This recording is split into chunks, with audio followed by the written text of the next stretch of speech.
Good morning, everybody. Well, morning on the West Coast anyway.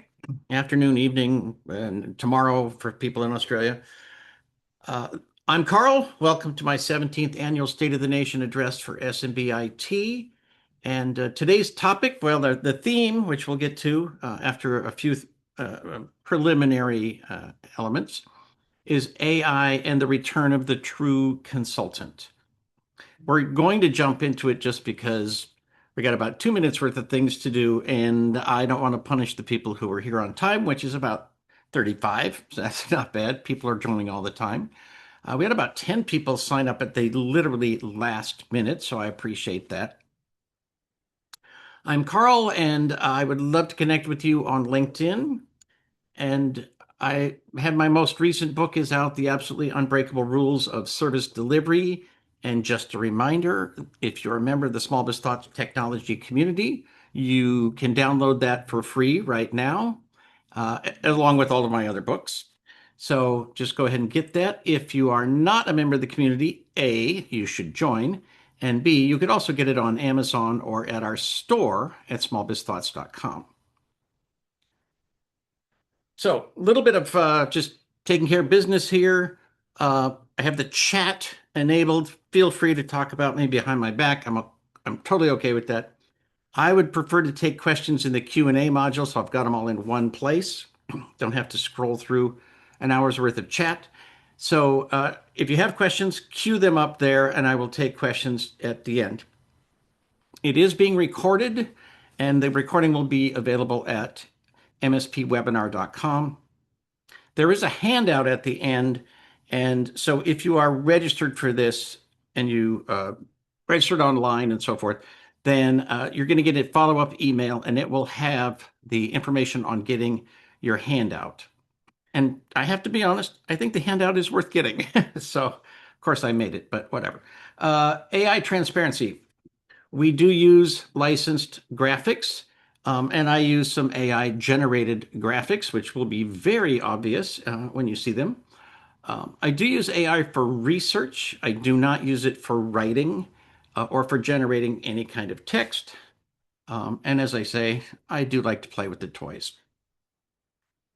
So here's what we're going to do today. We're going to have a few announcements, those kind of summary notes of 2025, and then go ahead and take some best guess estimates of what you can expect in 2026, and then move on to the topic of the day, which is AI and the return of the true consultant. I will take questions at the end. So this is scheduled to be about 60 minutes. I'll stay up to 90 to answer your questions if you have them.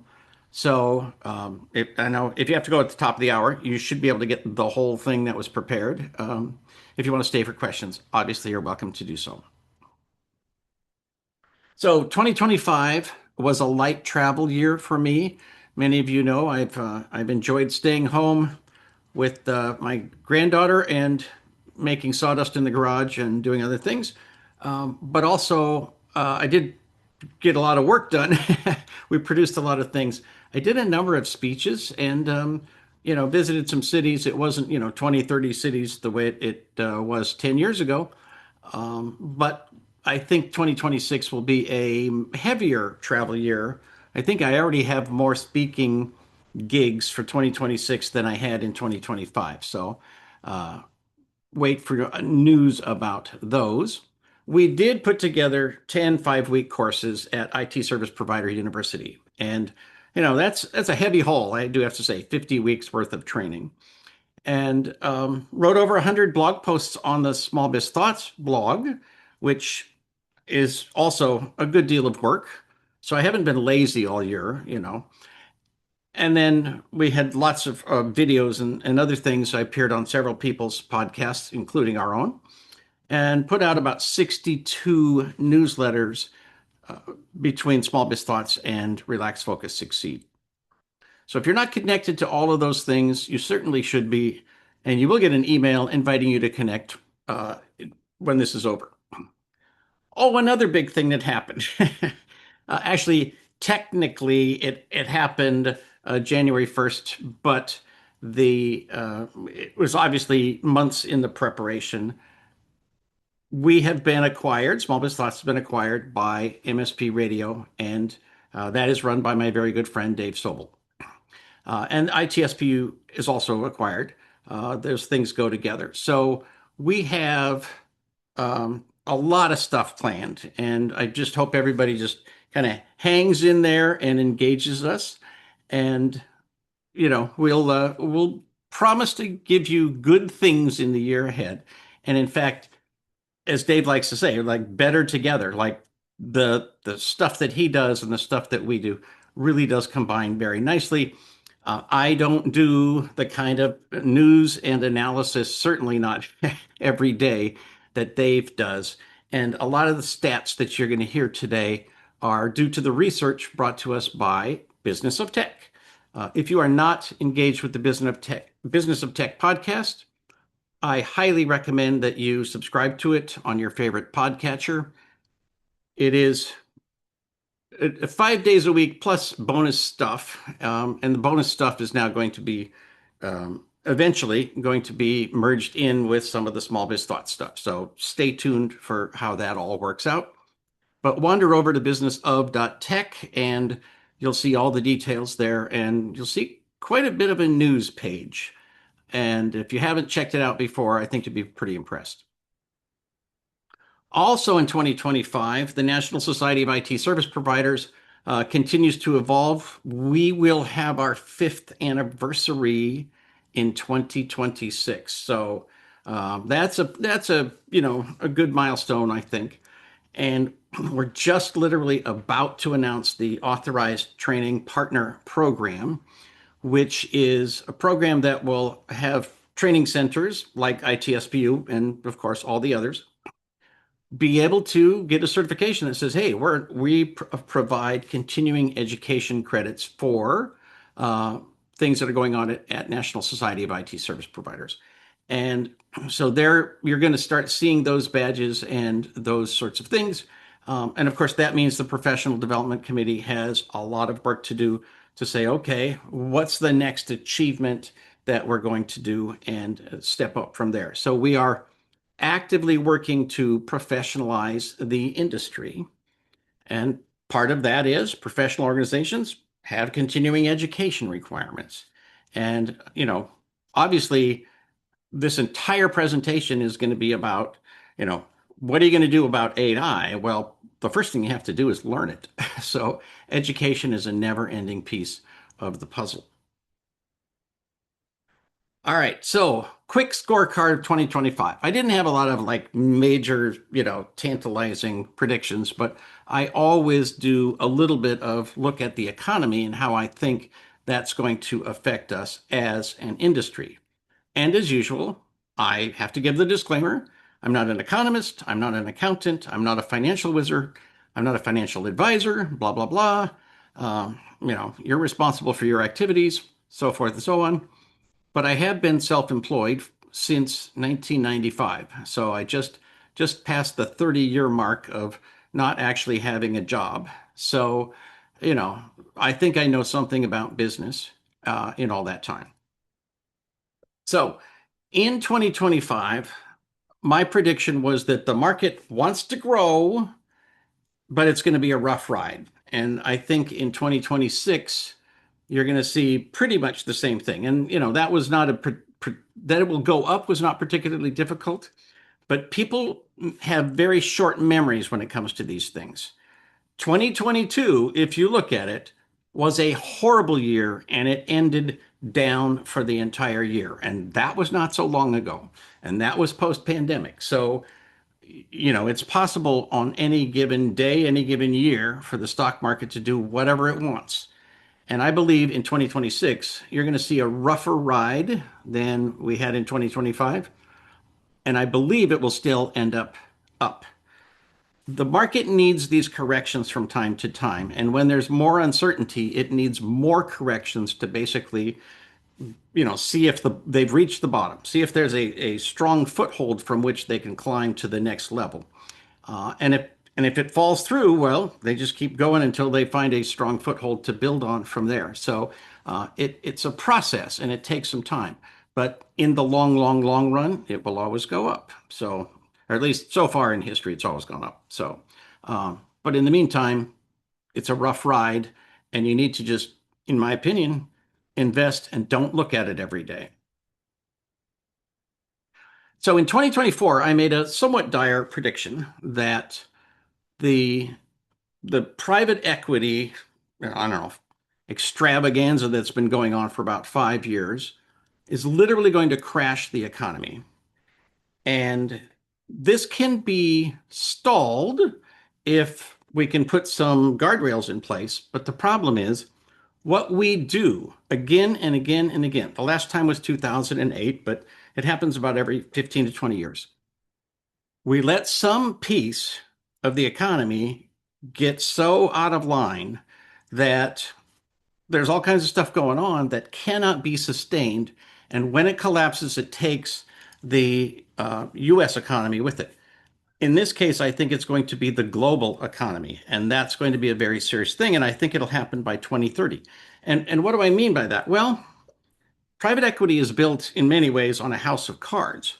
You, you know, get a, let's say, $10 billion.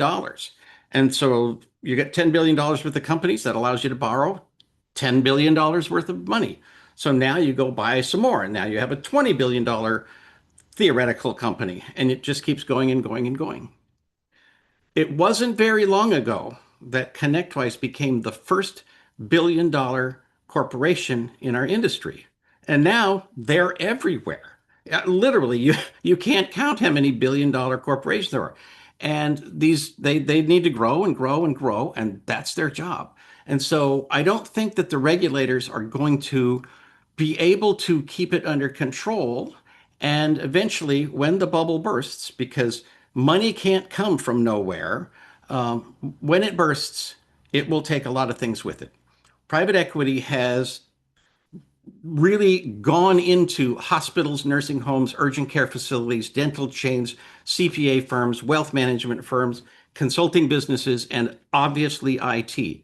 And they are absolutely going to be, doing this again and again and again. And they're trying to squeeze these companies as much as they can. I must have my 20% or 30% or 40%.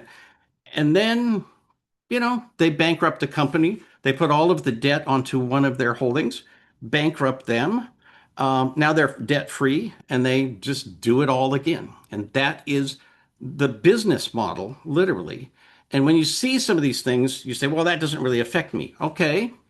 One of the largest vendors in our industry just laid off 250 people this year, right? I'm recording this on the 14th. They've already laid off 250 people. They laid off 200 people last year. The reason given? Oh, improving customer service, which doesn't make a lot of sense to me personally, but there you go. Anyway, so we're a couple years in. I believe that the crash will happen by 2030. I'm not saying that you should get out or do something different. You should be aware of this and you should stick to your knitting.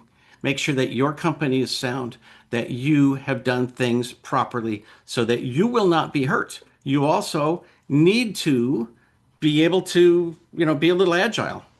What happens if the largest vendor that you deal with disappears or gets bought up or suddenly can't service your account for 6 or 8 months? That could happen. And I think I honestly, I don't want to insult anybody, but I think it's foolish to not be prepared for that. So, very straightforward predictions last year. AI is going to continue to grow. Okay, that wasn't a tough one, but I'll take the green light. Um, and obviously, lots of increased spending, and that's coming true. And I said a lot more compliance work, and that, I think it was 10 times more than I expected it will be, and it's not going to stop. Um, AI will soon be able to not only do the research with regard to compliance, but execute some of the things. When you have an agent that can actually take actions under a certain set of rules, the compliance might become a service that you would be willing to offer. Now, a lot of people haven't paid attention to it yet, but you're going to need to. The EU passed the AI Act a little while back. It actually went into effect, most of it last year and the rest of it this year. And the EU AI Act is literally going to be sort of the equivalent of GDPR. The European Union is setting the standards worldwide for things like privacy and data protection. And so you need to figure out how that affects you because it will. And this is going to put guardrails around AI. And it has some rules around, okay, can you demonstrate how you got this, where it came from, how you can trace back a statement you're making to a copyrighted or published piece of information, right? That's a difficult thing, and it's going to have to happen. Somebody is going to be in charge of making sure that companies comply with this. Guess who that somebody is? By default, if they can't find anybody else, the owner just hands it over to their IT service provider and says, here, take care of me. And they pay a monthly fee for that. So the EU AI Act will be the global standard in 2026. So two big things to watch out for. One is compliance, and here you're going to start hearing about data telemetry. In other words, it's way beyond remote monitoring and managing. This is monitoring all stages of the movement of data and making sure that you're compliant with the insurance requirements, the government requirements, and so forth. So a lot of this is something where you're going to have to learn some new skills, or somebody in your team will have to learn new skills, or you're going to have to notch down your business and say, I don't do the big stuff, I only do the little stuff. And I think it's a mistake personally to contract your business and say, I'm only going to do the easy stuff that involves setting up networks and setting up accounts on Office 365 and making that happen. So again, you are the compliance officer by default, and you need to think about whether or not you can create a service to provide that for a monthly fee. It is not something your clients should get just for free, just because you happen to have signed a contract to take care of their network. The second thing that you have to be watch out for, I believe, is that AI is actually going to have a big effect on your clients. And, a lot of people argue with me on this. Some people, casually say, well, tier one is simply going to cease to exist.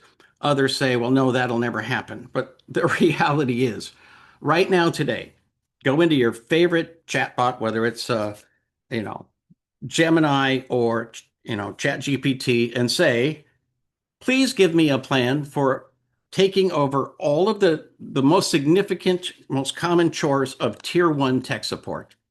It will give you a plan. And then if it doesn't ask, you can say, oh, okay, can you give me a list of the tools I need to do that and the order in which I would put them in place? And then you can say, and how would I configure that? And it will tell you. And if you can do that literally in the next 10 minutes, trust me, people with lots and lots of money are going to figure out how to gobble up the tier one tech support, which means, that is literally instantly, starting today, a commodity. And you have to decide whether you want to build your business on that commodity. You're also going to see multi-agent AI. And one of the things about multi-agent, all that means is you've got an agent that does one thing, and then it hands something off to another agent that does another thing. The good thing about it is that having these agents work together keeps them from hallucinating, right? You got one chore and it's to do, go from point A to point B, and you can actually have an agent that keeps track of the other agents. So again, you have to learn this stuff. It's not going to happen by itself. And that's a thing where a lot of people are literally going to say, I'm out. I'm done. Like, I have seen enough advancements in technology. I'm either going to retire or take a job or something, but this is too much work for me. And that is an opportunity for those of you who do decide they're going to stay. So, companies that engage generative AI in their businesses, their business operations, achieve up to 2.5 times higher revenue. So they are highly motivated to do this. And, when they when people say, "Oh, well, you're going to eliminate all these jobs." Well, maybe what you're going to do is you're going to eliminate the lowest level jobs and the entry level jobs. Well, okay, if you've been in business a while, you're saying, "Oh, that doesn't affect me." Well, where do you get your next senior technician if there are no entry level technicians, if there are no new people coming into the industry, because it's not worth their while, because they're going to do some low level thing and they're going to be replaced by AI. We need mentoring in this industry and we need it quite fast. We need to start moving towards, okay, we need a way that people come up and, have sort of internships and, work their way up the way a lot of the unions do with other kinds of labor. So, you know, the concerns about AI get all the headlines, and in the meantime, businesses are jumping in to do more. 6 months ago, the headline was, everybody's afraid of AI, so they're not adopting it. Well, the truth is they are, and they have, and it's all over. It's all over inside your clients and inside your own business, whether or not you've tracked it or traced it or paid any attention to it. Here's what I wish would happen and won't. And I've said this before in blog posts that go back to 2021. I believe that there's three big changes that should happen and won't. The first one is I believe that there should be portability of data for all vendors, but particularly for CRMs. A lot of people feel stuck with their current CRM because they can't imagine how they would ever take that data and move it. And those who've done it have found like, oh, big promises are made. We'll take all your data, we'll put it in your new system. Well, they take all the data out, and what you get is a big blob of data that is essentially unusable. Although today you could build a large language model and figure it out. But, it's not in a usable format. And when you think about, okay, HIPAA, part of HIPAA is P for portability. You can go to any doctor in the United States and say, okay, I'm switching doctors, send my records to this other person. They have to, they can't argue about it, and it has to be in a format that's usable and can be imported. CRMs need to start doing that, and you need to ask your vendors about it. They will say no because it's not in their interest and they don't make any money by, making it easy for you to leave. But if people don't ask for it, it won't happen. And eventually, I believe that you're going to start seeing legislation about this. And the legislation might not come for 10 years, but you need to start pushing today. Second one is contract transparency. And there's at least one person on this call that I've had this conversation with, but it's impossible for most of you to go online and find out all of the agreements you've made with one big monster vendor, right? Because they call you on the phone and say, hey, you're required to do this and that, and we have to do, whatever. And you say, okay, show me proof of that. Where did I sign something that said that you get to raise these rates and I am now switching from a 1 year to a 3 year contract? Well, they can't do it because the person on the phone was just told to push this message down the line. And there may or may not be that language in a contract somewhere, but there's no way for you to find it. And the model here is the insurance industry.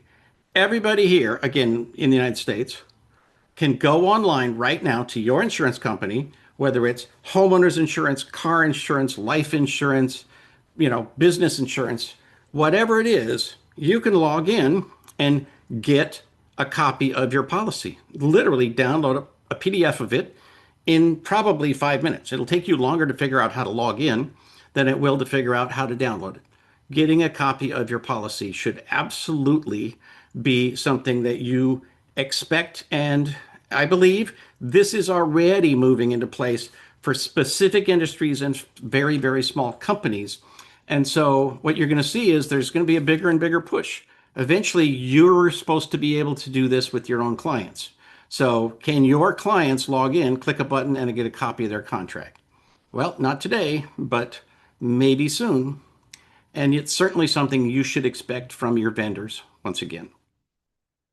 And finally, you need business-friendly licensing, and you all know this.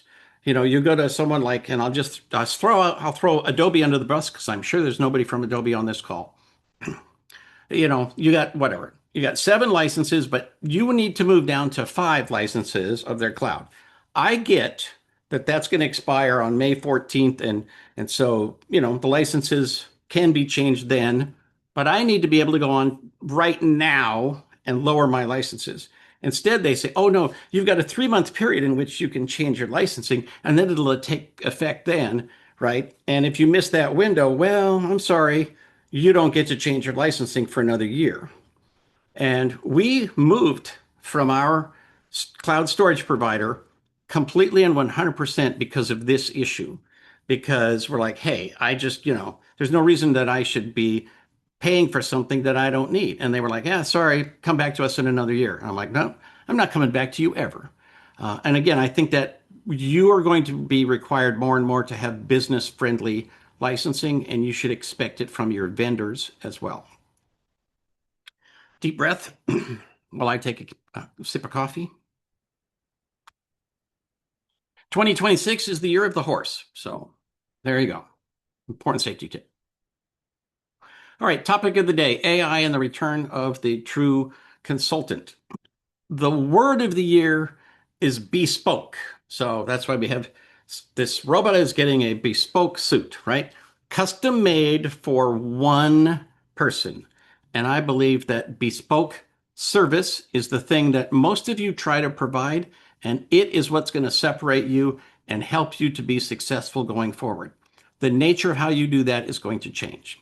Now, take a deep breath, stop looking at your second monitor. Let me ask you a question. When was the last time you had to worry and literally went to sleep wondering whether or not you would have a system crash at your client's office and be required to run down there in the middle of the night? Well, if you've been in the business 5 years or less, probably never. 10 years or less, it's probably been 5 years. If you've been in the business 20, 25, 30 years, well, it's been a long time, but you absolutely remember those days. And the point is, technology gets easier, faster, less expensive, and smaller over time. That's what technology wants to do. And so when you think about the evolution of technology, it affects you, obviously. Lots of people on this call used to make money installing sound cards into computers or installing a SCSI card, which nobody uses anymore, or, whatever, installing this, that, and the other thing. We don't do that anymore. When I first started in this business, every technician I had carried a screwdriver with them. Nobody does that anymore, right? It's rare. You might have a screwdriver somewhere in the company, but there's a lot of people who don't know how to use it. Technology gets easier over time and it affects what we do. And that's why tier 1 tech support can be turned over to automated processes, because it's not as difficult as it used to be. It used to be, I literally made a fortune getting people connected to the internet. You couldn't make a nickel today getting people connected to the internet because they just click something online, a router shows up and they plug it in. So I'm going to do a quick history here, stay with me, of technology in the 21st century. So 2005 is what I call the birth of managed services. We were figuring out how to turn support into regular maintenance, into keeping people up and building relationships with clients, instead of just building a server and walking away. The clients were getting used to computers. I mean, in 2000, most small businesses did not rely on computers significantly. They were starting to, but if you took away their computers, they wouldn't be devastated by it. And they were buying their first computer. Many of you remember Microsoft had a campaign called the First Server Campaign, right? And we all sold small business server. And then 2006 to 2025, so the last 20 years, we had the era of managed services. And it evolved from the beginning till now. Managed services has changed in that period, but managed services absolutely dominated. It's now everybody sells managed services. And even if they say that they don't, they still sell, they resell office licenses on a recurring basis. They still sell, email hosting and hosted servers or whatever on a regular basis with a recurring revenue. And so, it started with bundles, and now things are being bundled either differently or not at all. But 20 years we sold these bundles, and it turned out to be, I helped, sort of fine tune the way that you do this, but what happened was that people got to rely on this as I got three plans, pick one. And that's not a very customer centric way to go to market. And during that period, obviously, the vendors exploded. When I went to SMB Nation the first time, there was one vendor. Arnie Bellini was in a room by himself with a little table and a pop-up sign, and he was the vendor, right? And now skip ahead, and we have more shows than you could go to in a year. There are literally hundreds of events in our industry every year, and tables and booths are, 10, 15, $20,000 is standard for every single vendor at every single event. And so there's a boatload of money, and those vendors are now a heavy influence on our industry. Now, this is where your client was in 2005, the absolute center of the galaxy, maybe the center of the universe. And we made them feel like they were the most important thing. You would be able to forgive a client today if they said, I feel like a commodity. I feel like I'm an asset that's being exploited because all anybody asks me about is how many endpoints and whether I have this service and that service that they can sell me. Maybe they are just treated like an asset that needs to be traded. And that's not the basis for good service. So that literally ends today. Managed services is going to be here forever. Managed services, that model of selling maintenance on a regular contract, ongoing, in my case, prepaid. That's how service is going to be delivered from now on, at least from the end of your lifetime. So that's not going away. But when I say the generation is over, that's now table stakes. That is literally, that gets you in the game. And beyond that, then you say, okay, what else are we going to do? And I think that the world of IT consulting is going to be divided starting immediately, literally starting this year, between consultants and technicians. And, what I mean is a consultant is somebody who provides a very customized solution, a bespoke service for one client. A technician is somebody who says, I sell widgets. Which widget do you want to buy? And unfortunately, that's what managed services has evolved into for many people. Many of you, not to insult anybody, but many of you, if you've only been in this business 5 or maybe even 10 years, you might never have created a customized service for a client. You made some tweaks to your standard three-tiered offering, but you didn't go in and solve a major problem. There's a kind of a wave that happened in the early years of the century where, clients were like, okay, how do I digitize this index? Well, we have a system for that. We can build it. We can, sell you the programming. We can customize something. And so we literally solved people's biggest problems and digitized almost everything. And so those kinds of things are mostly in place. And a lot of that stuff is now available off the shelf. It was not then. So today you have to look at what can I sell that's not off the shelf? What can I sell that I have to create? I have to create specifically for this client. And it's a very different way of going to market. And if you decide you want to stay with that commodity view, you can do that for quite a while. But you have to know that it's going to be something where the profit is going to go down, down, down as the price of it goes down, down, down. And now AI sort of came, most people think it came out of nowhere in 2020. it's probably been growing very steadily for the last 100 years and slower and slower and slower. And then it took a few big bumps. And the biggest one was the release of ChatGPT, obviously.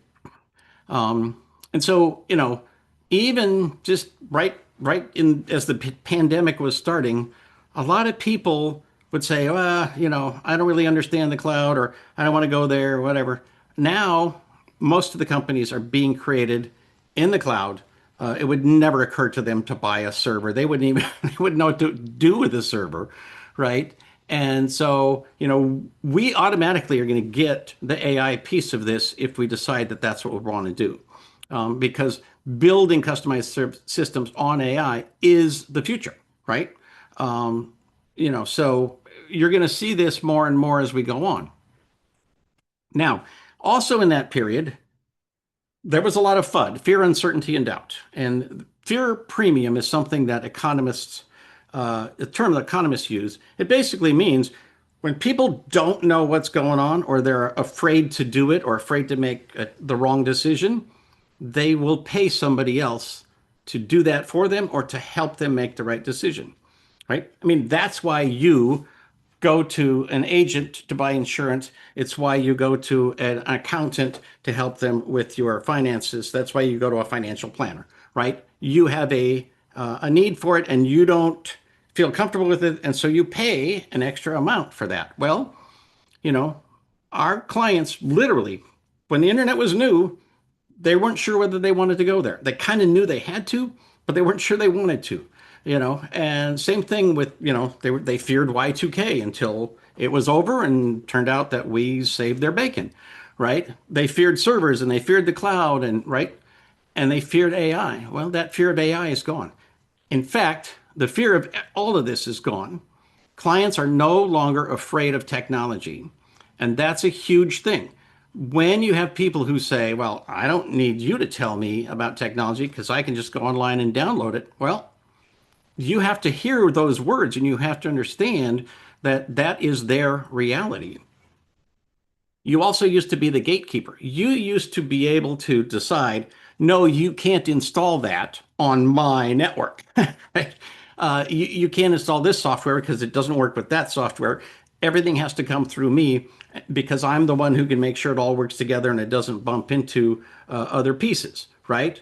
And so you were both the trusted advisor and the gatekeeper. Well, you're not the gatekeeper, and you haven't been the gatekeeper for a while, whether you've noticed that or not. We complain like, oh, people just download everything. Yep, they do. You cannot make the client the problem.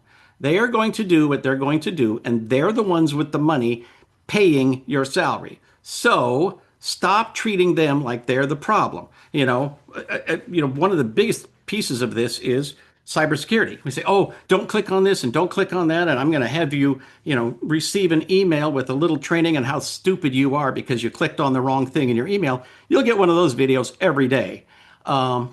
That makes them feel like you think they're the problem, when in fact, the things you sell them need to stop being so easy to attack their systems and steal all of their stuff. That's not the client's problem. That's not, anything that they did. And so you need to not be treating them like they're the enemy. And approval really is irrelevant going forward. Oh, also, uh, just the gold standard is, that clients are going to say, oh, this should be as easy as downloading an app on my phone, right? I can do that. If I download the wrong thing and I don't like it, I'll delete it and I'll download the next thing.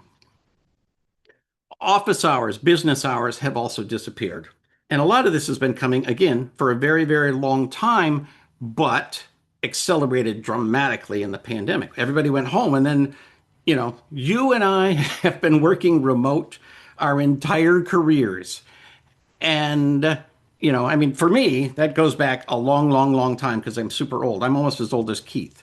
So, you know, when people look at this and they say, well, I don't need an office, I don't need office hours. It's okay if an employee or somebody who I outsource, it's okay if they start their day at 9 o'clock in the morning and then they work for a while, then they go to lunch, and then they go exercise, and they come back, and then they have dinner, and they work another 4 hours in the evening. I need a job done, and if they get the job done, that's fine. That's what I need. I don't need to be managing them and looking over their shoulder. I have requirements, and they're going to fulfill them. That's the deal. When they do that and how they do that is not something that I can control. Now, most businesses are still 9 to 5, but that is fading, and you need to be aware of it. And you also need to know the fastest growing group of businesses is the ones who are not 9 to 5 and the ones who are working from home. And that's not all just small businesses. You know, keep track of all the people you talk to on Zoom and you say, okay, how big is your company? You will talk to very large companies with international settings with thousands of employees, and everybody you're talking to is working from home because it doesn't matter how big the company is. They know that their employees are more productive working from home. And so you need to be supporting those offices. Again, we used to not want to support home offices. Well, that's not a choice you can make anymore. Again, put those questions in the Q&A. I do actually see there's a few there. Thank you. All right, so welcome to the era of bespoke IT brought to you by the next generation of artificial intelligence. This was created with one take in a prompt from Google Gemini. I asked for this and I said, do this, and boom, there it is. I didn't have to ask it to tweak it or anything. This one took two prompts. So the being able to use this stuff is getting easier and easier because I know absolutely nothing. Like I suck at graphics, and most of you who follow me or have seen my ads over the years know that. So managed services is now the core of what people expect, and it's sort of like Microsoft Office has become something that people have it. You don't really make any money on it. It's there. It's a piddly bit of your business in terms of revenue, but nothing that you've offered in the last 20 years is scary or rare or difficult as it used to be. And you just have to buy that. It used to be people called themselves wizards. The worst technician I ever met in my life called himself a wizard. So, but a lot of people, really believe that, that they love that role of having the unique knowledge that nobody else had. Well, that's gone. That era is over. So the bespoke approach says, okay, what we want to sell is the investigation of your systems. We want to find the problems. We're not going to look for broken computers. We're going to look for broken processes. And the key to this is you used to go in and tell people you need this. You need a backup. You need antivirus. You need storage. You need whatever. Now the client gets to say, I don't know if I need that or not. And whether they're right or wrong doesn't really matter. They are the client, right? And so you need to move into an era where you don't push anything on the first meeting. The first meeting needs to begin the discussion of asking questions and saying, okay, tell me why I'm in the room. What is wrong? What pain do you feel? And what do you think I can do about it? But also just ask a whole bunch of other questions. And eventually you're going to get to have an investigation. And I'll give you a really simple example, literally happened in the last week. So I was having a discussion with Dave about, why isn't this automated process connected to this financial tool? Because it could be. And the answer, quite realistically, is, well, I have a process that was set up a long time ago. That connection may or may not have existed way back then, probably not. And it works for me, and I don't feel any pain. So that's the approach of going in and saying, why don't you do this? Which is very different than saying, okay, let's take an audit. What are all the things in your business that could be automated and are not? And let's go, we'll seek them out and we'll find the biggest culprit and we'll fix that, right? We'll find the biggest one. And then that releases a bottleneck and moves a whole bunch of work to the next stage. Okay, is that a bottleneck now? Does that need some attention? Okay, let's fix that one next. And that way you have this never-ending process of moving, moving or removing the bottlenecks in their industry and helping them to be more profitable and more efficient. So the goal is then to deliver an increase in client productivity. Sell the ability to go in and say, I need to go look around and I'm going to try to figure out where things get stuck. And that's the golden piece. If you imagine like a conveyor belt, data moves through the client's office. Where does it get stuck? Is it in processing orders? Is it in service delivery? Is it in having somebody sign off on a request? Where do things get stuck? And how can we automate that? Again, it requires you to learn some things about automation, about AI, about large language models, about the tools that are available to you. The really cool thing about the 21st century, AI will tell you what the tools are. They will say, well, here's what you need to do, and here's how you configure it, and here's how you start. All right, da da da da. And it's almost like a problem that can tell you how to solve itself. So I think the modern AI solution provider, which is the term I like, is going to solve these things and use a new set of tools. None of this is available off the shelf. And that's the beautiful thing. Just as if, back in 2005, databases customized for your insurance agent in, Sacramento, California was not something you could buy off the shelf. Well, now all of these complex combination of AI tools that have to work together is not something that you can buy off the shelf today. And so who's going to create that? Well, you're first in line if you want the job. It's up to you to decide, yes, I want to take that work or no, I don't. But this is absolutely your opportunity. Unfortunately for you, your other alternative is I just sell widgets and I go into clients and I say, hey, which one of these do you want to pick off my three-tiered price list? And that is a market that's going to be a lot like telephones have been in the last 20 years. It's going to be less profitable every single year. So, and here's a key question. This is an example of the questions that are in this handout. If we solve the biggest bottleneck in your company, then what part of your business is going to be overwhelmed? There's this cascading effect that happens when you fix things. And so if you are registered for this call, you're going to get an email afterwards that can tell you how to get this handout absolutely for free. You just click here, download, and it'll be yours. If you're a member of the Small Biz Thoughts technology community, this handout is already in the community for you to download for free. Just log in, and then over on the left, if you scroll down a little bit, because it's the most recent thing that was added, it should be right there under the latest list. So you can just go get it right now. But if you registered and you're not a member, then you're going to get an email. If you're listening to the recording, well, then this will be available for sale. And don't worry, you will not miss the promotions of when this is for sale.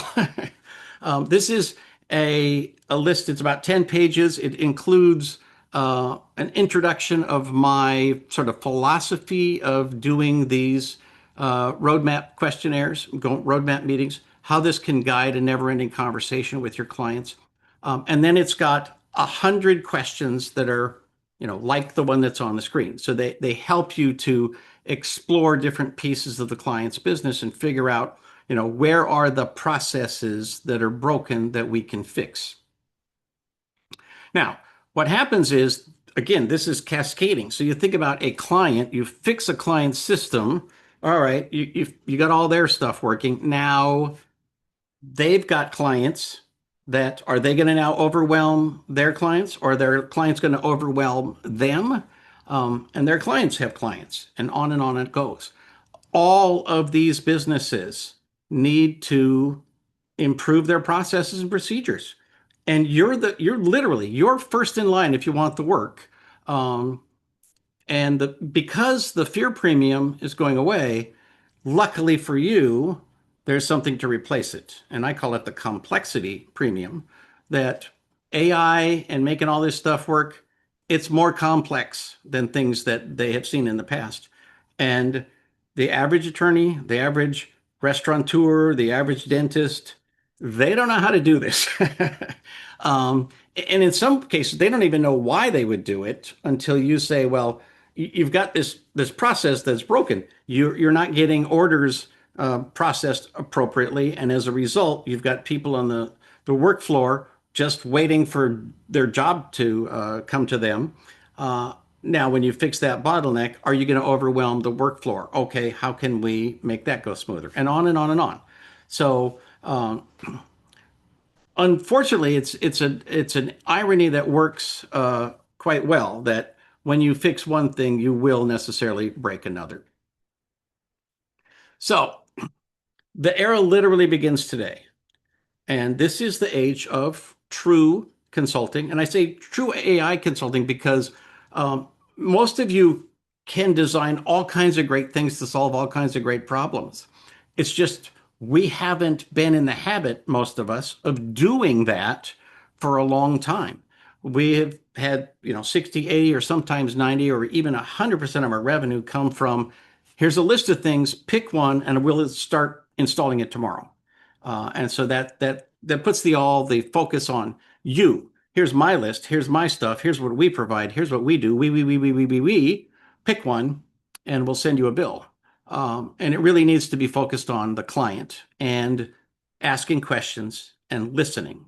And you don't have to be whatever highly tuned into listening to other people or whatever. You just have to ask the right questions, and so that begins the process. And, again, what you're going to say is, how can we make you more efficient? How can we make you more profitable? And when you make the client more profitable, they're going to want you to stick around and fix the next thing and the next thing. And of course, none of this happens by itself. So you're not going to wake up tomorrow and all of your technicians have the skills.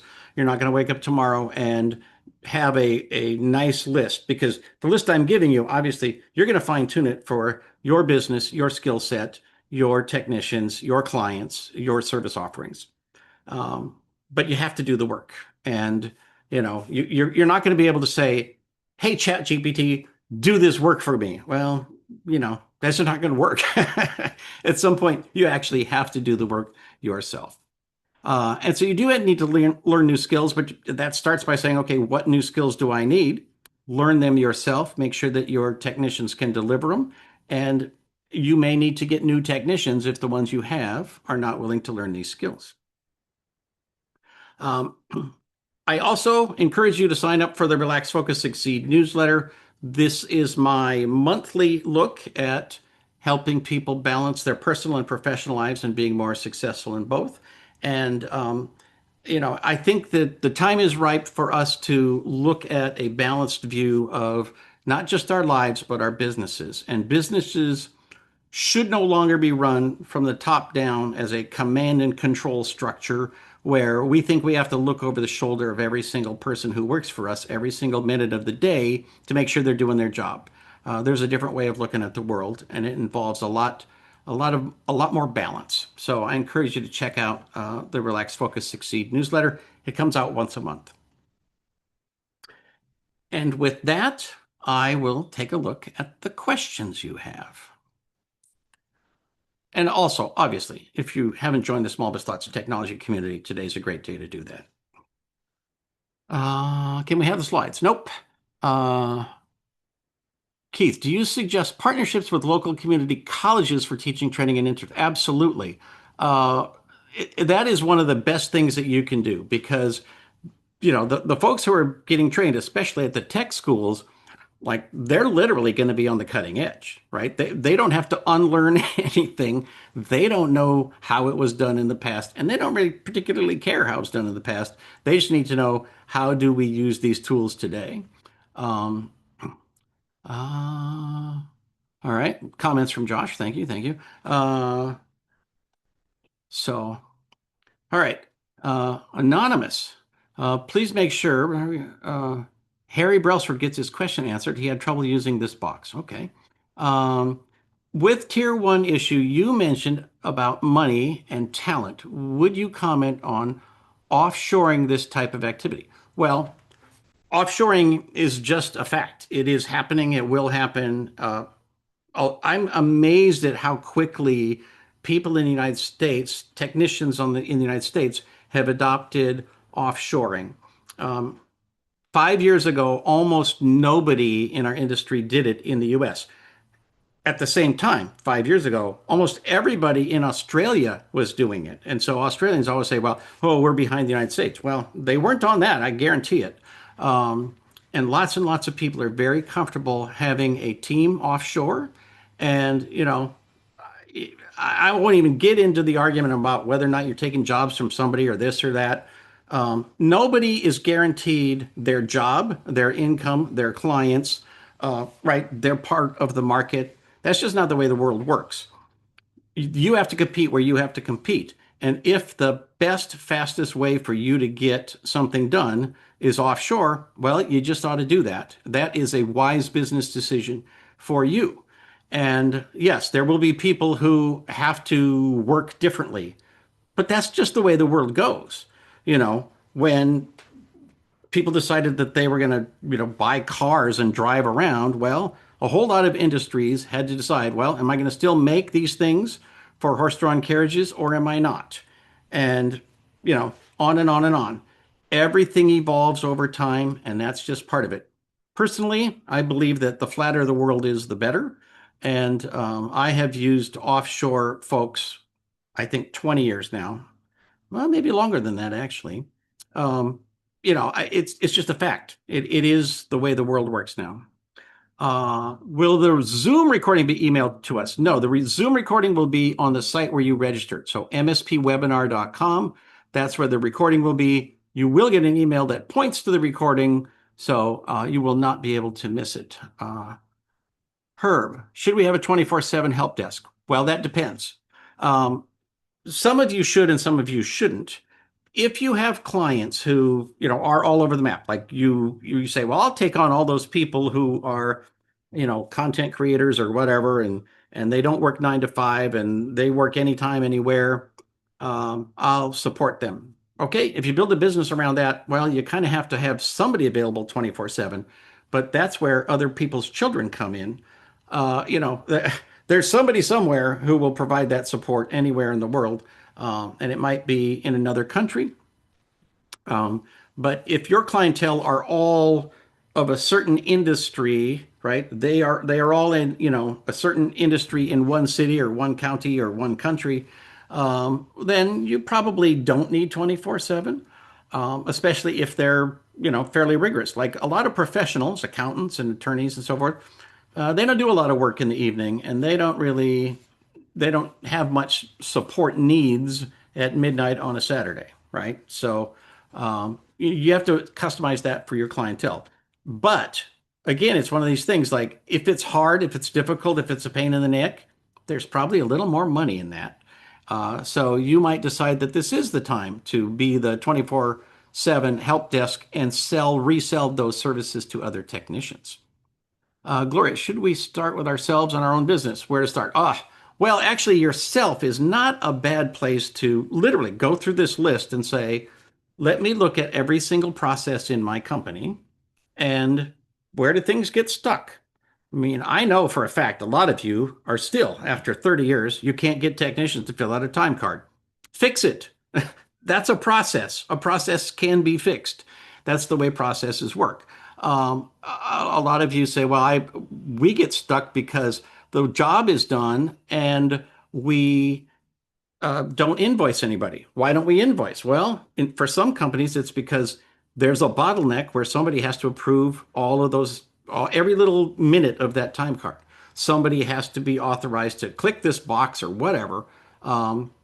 Look at yourself. Go through the 10 pages of questions about your own company. And once you say, okay, here's how I fix this, here's how I fix that. The problem is, it's just like being in a mastermind group or going to therapy. Sometimes it's easier for other people to see the problem than it is for you to see your own problems. So you might be more effective at helping somebody else fix their processes than you would be at fixing your own. But you might team up with another consultant and say, let's pull each other up in this practice. Let us figure out how to do this. I'll audit your company and you audit mine. And a lot of times, if you've done anything with lean and agile and all of that sort of the Toyota way, if you research that, one of the things you hear over and over and over is go to the Gemba, go to where the work is being done, right? If you sit in the office and you look down at people building cars, well, okay, you're going to learn something and you might see where there's some problems. If you go down there and talk to the person who's putting lug nuts on wheels, well, you're going to learn a lot more and you're going to learn exactly where the problem is. And so part of this process is you can't be talking to the owner and walking around their business. You got to go talk to the people in their business about what they do, how they do it, and they will tell you, well, this all works except everything's got to go through Karl. Everything stops while we wait for him, right? And so, people always like to whine about their job, like, oh, they don't understand, blah blah blah, and make it sound like it's just common sense to fix it. Common sense is pretty rare. I hope that answers your question. Would you change the VCIO role to include the AI type of consulting, or would this be something you would charge extra for? Well, I would charge for the investigation. Like you're going to say, look, I don't know how long it's going to take. You'll have to figure that out over time. But um, I want to go through and I want to talk to everybody in the company, find out what they do and how they do it, and literally, like think about that conveyor belt. How do how does data move through the company? How does a job move through the company? How does an order get processed through the company? Step by step by step. Every one of those steps, something is done by a person or thing or process, and then it gets moved to the next thing or person or process, right? Next, next, next, next, next. Follow that chain and find out what you can. That's a skill. And it is different from the standard VCIO, but it might be combined with it in a very small company. It might be a very separate thing in a very large company. So you have to sort of figure out what you want to do. The other thing is, I believe technology has become sophisticated enough and it's so difficult on so many levels that you can no longer do everything, right? Those days are gone. So you have to figure out, okay, which pieces of this are we able to provide well enough that clients should be paying us money for it? And when you get a client where you have improved a process and saved them 20% on something, they're going to be very grateful for that, and they will give you a positive review. And you can go to the next client and say, well, talk to Bob. He knows how much we improved his business. All right, let's see. I ran an internship program for 14 years and lost funding. I'm trying to get it going again. Any ideas? Well, I'm not sure today in this environment how easy that would be. Although there are organizations, and CompTIA or GTIA is one of them, that A, they have money, and B, they're trying to figure out how can we spend this effectively to get people engaged in this industry with the new technologies, with the new way of looking at the world. So there might be something there, and if they don't have a program for you, they might know who does. So now, how you get started with GTIA, I can't tell you unless the one of their board members here wants to raise their hand, and put their email in the chat. Josh, I agree with nearly all of this, but do question whether we can negotiate what constitutes and baseline security package. Bespoke suits are lovely, but it is far safer to wear them with underwear baseline security installed, especially in hot climates. Okay, I'm not sure what all that is, but off the shelf stuff gets you a lot done. But I'm just saying, you don't have to stop selling the things you sell. Just understand those are not going to be the money that pays your mortgage and puts money in your long-term investments. Those are going to be the things that are just the basics. They're literally entry level. We need to do this. It keeps the lights on, and we build everything from there. So, again, installing printers, in setting up monitors used to be a thing we made decent money on, right? Very few people are making decent money setting up printers. It's just not a thing anymore. So you have to think about like, okay, the things that we've done, what has been our, juiciest source of revenue is now very commonplace. And so, what do we sell on top of that? And how do we, again, put the focus back on the clients? You know, I've always said the best thing you do is go through a long questionnaire with a client and ask them all about themselves and don't say a word about what you have to offer. If you Google Palachuk long sales process, you'll see many, many years ago, I talked about how I don't want to talk about money on the first call or the first sales meeting, and probably not in the second. I want to find out about the client. I want them to talk about themselves because when they're talking about themselves, they think you're a genius. So ask them about themselves. People love to tell you about their business and how successful it is, or how many challenges they have, and how it's impossible to get anything fixed, and whatever. Let them talk. Take notes. Figure out what they actually need, and then figure out how you can give it to them. All righty. That's what I have. If there are no other questions, I think we're done. I'll stay if anybody has additional questions. I'll give you a minute to put those in the Q&A. I hope this was useful, and with luck, I will see you again next year.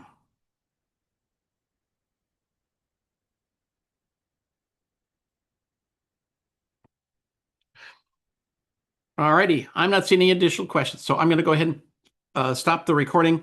We'll get the recording up at mspwebinar.com as soon as we can. Oh, there are here a couple of questions. As soon as I say that, I get questions. Does going after AI and solutions for the client turn us into a SaaS, software as a service, with an evolving fast? A made model will be outdated in a month, or connected agents. Well, I mean, all of this is going to evolve, but the let's say it's a manufacturing company. If you help them fix a piece of their company, then even if all of the tools change in 6 months or 8 months, they are still one step ahead of their competition, right? You have done that for them, and okay, now you got to come back and you got to do it again. I do think that there are things where you can provide some of this as a service, but most of the stuff that when I talk about bespoke, it's really hard to commoditize that because it involves somebody in your company having the skills and the technology knowledge to be able to go in and say, okay, how can this be automated? How can this be automated? How can we use AI here? Which tools? Is this for a large language model? Is this for, an agent? What do I use to get this done? That takes, a certain skill set that can absolutely be learned. Yes, it changes over time.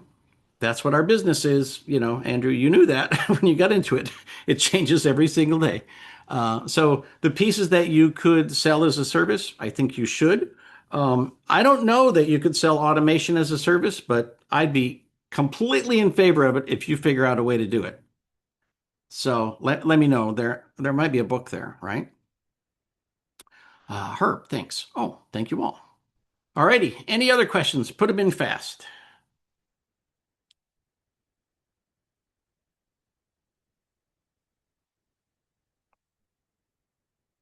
Alrighty, seeing none, I'm going to go ahead and stop the recording. Thank you all for being here. I appreciate it very, very much. And wait for that email. It will be coming out shortly, and it will have a link to download, get the handout for free. Thank you all.